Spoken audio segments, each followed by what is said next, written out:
안녕하십니까. 어깨 아프면 견우아입니다. 오늘은 견우가 50대 중반 척골신경증후군 환자분을 소개해 보려고 합니다. 먼저 치료 후기 소개해 드릴게요.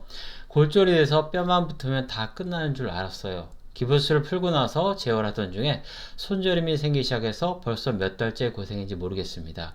이분께서 이제 산에 놀러 가셨다가 겨울에 미끄러지신 거예요. 그러면서 골절이 생기는데 당연히 뭐 뼈만 붙으면 다 끝일 줄 알았더니 그 이후부터 재활치료 과정 중에 척골신경증후군이 생기신 거예요. 그래서 저리고 이래 한참을 고생하셨던 분이신데 그래도 견우환에 오셔서 환자분이 적극적으로 치료해 주셨고 주의사항 잘 따르 주셨던 좋은 결과 있으셨던 환자분입니다.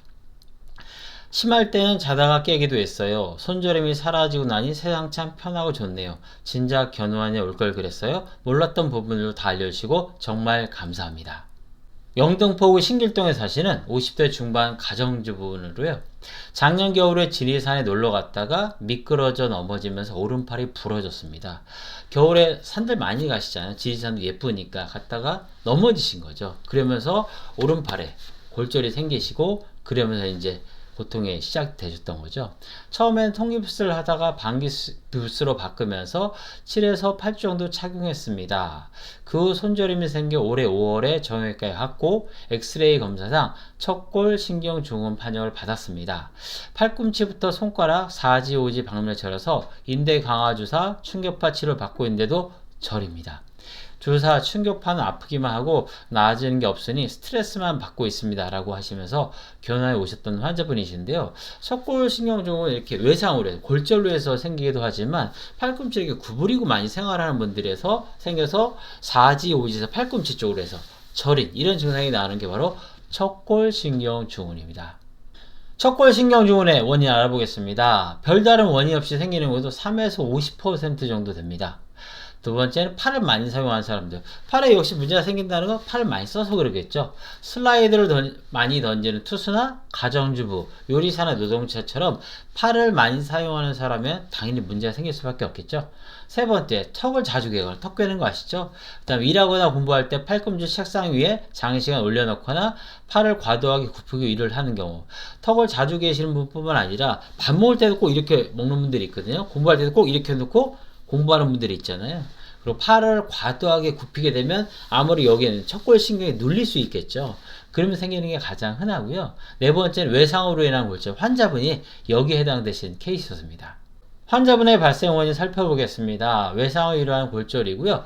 이런 거 말고는 가장 흔하게는 아까도 말씀드린 밥 먹을 때 이렇게 올려놓고 해서 이쪽이 눌리면서 생기는 거 아니면 공부할 때 꼭 이런 분들이 있으시거든요. 아니면 팔꿈치, 턱 자주 개는 분들이 있어요. 이런 분들에서 팔꿈치 터널 증후군이 잘 생기고요. 일부에서는 꼭 잘 때도 배에다 손을 올려놓고 자는 분들이 있거든요. 그런 분들에서도 팔꿈치 터널 증후군을 종종 볼 수가 있습니다. 주의사항 알아보도록 하겠습니다. 충분한 수면과 휴식을 취한다.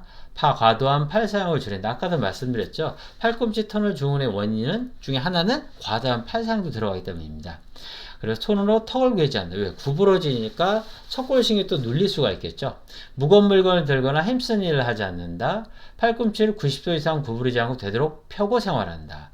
잠을 잘 때 배에 손을 얹지 말고 팔을 45도로 벌리고 손바닥을 천장 쪽으로 펴고 잔다. 치료 방법 살펴보겠습니다. 팔꿈치 주변 근육을 풀어주면서 척골신경 압박을 줄 수 있는 동작을 조심하고 가급적 팔을 구부리지 말고 펴고 있으며 팔꿈치 관절의 바른 정렬을 도와주고 기혈순환을 원활히 시켜 손상된 조직의 회복을 도와주면서 원기를 끌어올려 척골신경 정상을 도와주면 괴로움과 고통에서 벗어날 수가 있습니다. 견우의 방송 보시면 제가 늘 강조하는 게 있어요. 증상에 따른 주의사항이죠. 자, 팔꿈치 터널 증후군은 오늘 소개하는 척골신경 증후군은요. 환자분처럼 외상, 골절로 인해서 생기시는 경우도 있어요. 그렇지만 대개 흔하게 많이 보는 거는 그 턱을 많이 괴거나 아니면 밥 먹을 때 꼭 올려놓고 밥을 드시는 분들 계시죠? 공부할 때 이런 분들이 있으시거든요. 그런 분들에게 흔히 좀 보게 돼요. 그리고 아까처럼 말씀한 것처럼 잘 때도 꼭 배에 손을 올리고 주무시는 분인데 그렇게 하지 마시고 팔을 이렇게 45도로 핀 상태에서 천장 보고 주무시는 거 보통 많이 추천해요. 이게 가장 바른 수면 자세 중에 하나거든요. 그 다음에 자꾸 막 저리다고 해서 이런 데 자꾸 막 주무르거나 마사지 하는 건 도움이 되지 않습니다.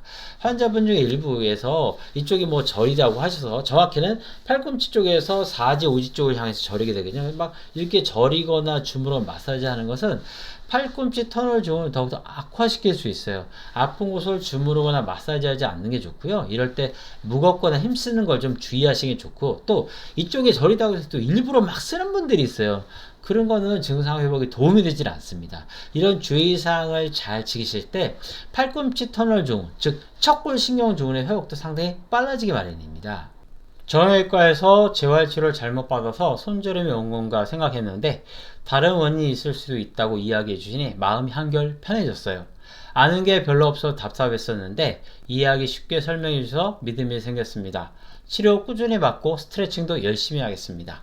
환자분의 이런 적극적인 자세와 주의사항, 적극적인 치료 의지 덕분에 빠른 치료가 가능했습니다. 지금도 척골신경 증후로 고통받고 있는 많은 분들 계실 겁니다. 환자분들 그리고 곁에 있는 보호자분들, 여러분의 선택에 따라 결과도 달라지기 마련입니다. 절대 포기하지 마시고 새로운 치료에 도전해서 좋은 결과 얻으시기 바랍니다. 건강하세요.